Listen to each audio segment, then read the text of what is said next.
Si Martin na ba yan? Hindi pa nung. Pasay! Relax na kayo nung darating din yun. Saan naroon na sila? Pasay! Alis na ito eh. Ito na ba ang last trip, Manong? Last trip na to? Ito na po!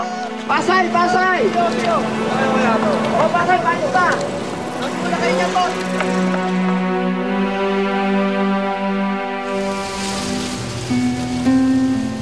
Hindi ako makatulog. Iniisip pa rin kita. Ilang taon na ang lumipas. Malaki na ang anak natin. Pero hindi pa rin namamatay ang alaala mo, Emilio.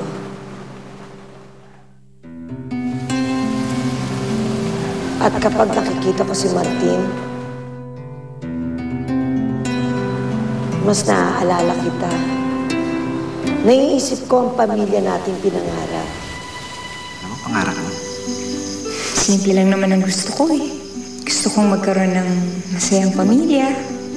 Asawang magmamahal sa akin at syempre mahal ko rin. At isa o dalawang anak. Siguro naging mabuti kang ama sa kanya. Pero hindi na mangyayari yon. At ako, nandito ako. Pero hindi ko magawang maging ina sa kanya. Ang sakit-sakit, Emilio. Ang hirap-hirap.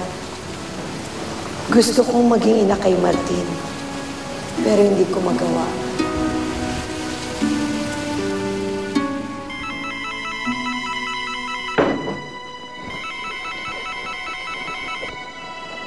Hello? Ano yun? Sir, yung girlfriend mo, inaahas ng kaibigan mo. Ano? Dito sa ngayon, kasama ni Martin. Tataka sila. Huliin niyo, dali niyo dito! Sir.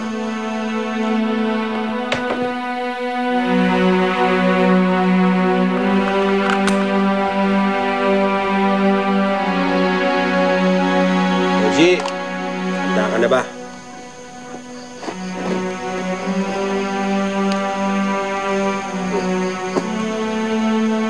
Handa ka na ba? Ano ba? Angawit na ako.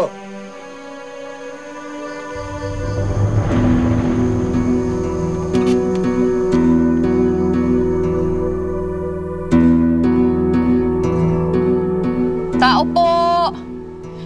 Mrs. Acaba! Kailangan ko lang po kayo makausap.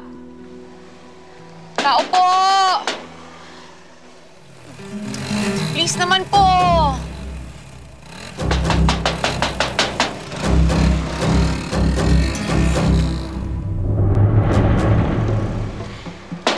Tao po! Mrs. Acaba, tao po! Kailangan ko lang po kayong kausapin. Kailangan ko lang ang tulong ninyo. Please naman kayo na lang ang pag-asa ko.